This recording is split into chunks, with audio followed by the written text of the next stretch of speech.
नमस्कार। आज हम एक बड़ी दिलचस्प कहानी पर बात करने वाले हैं। ये कहानी है तीन भाइयों की, एक बहुत ही अन्यायपूर्ण विरासत की और फिर बदले की एक ऐसी योजना की जो हैरान कर देती है।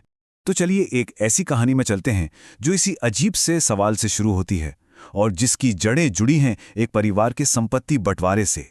बात है चंद्रनगर गांव की, जहां तीन भाई थे, भीमा, लल्लन और सबसे छोटा भोला।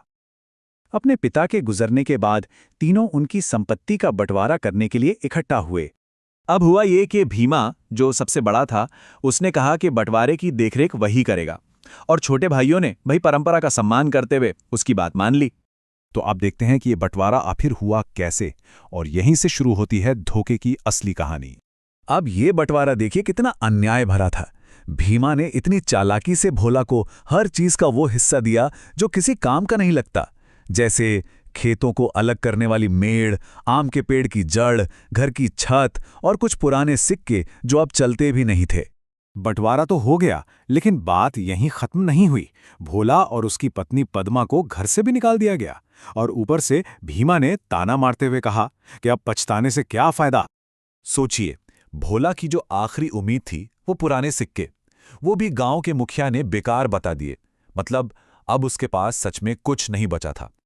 लेकिन कहते हैं ना, हर अंधेरी रात के बाद सुबह होती है, और यहां सुबह की किरण बनकर आई भोला की पत्नी पद्मा।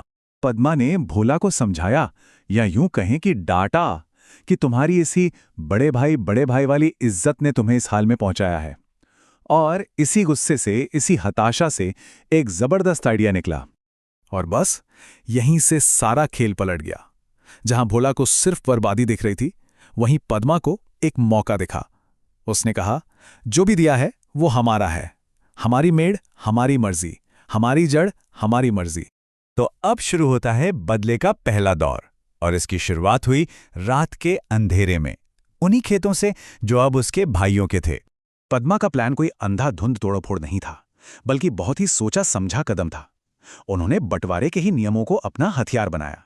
कानूनी तौर पर मेड़ उनकी थी, तो उन्होंने उस मेड़ को ही तोड़ दिया। नतीजा, भाइयों के खेतों में पानी रुका ही नहीं और सारी फसल सूखकर बर्बाद हो गई। अगली सुबह जब भीमा और लल्लन खेत पहुंचे तो उनके पैरों तले जमीन खिसक गई। सारी फसल तबाह। शक तो सीधा भोला पर ही गया, लेकिन फिर भी उन्होंने खुद को तसल्ली दी कि चलो, आम की फसल तो है ही। पर वो ये नहीं जानते थे कि पद्मा का असली खेल तो अभी बाकी था।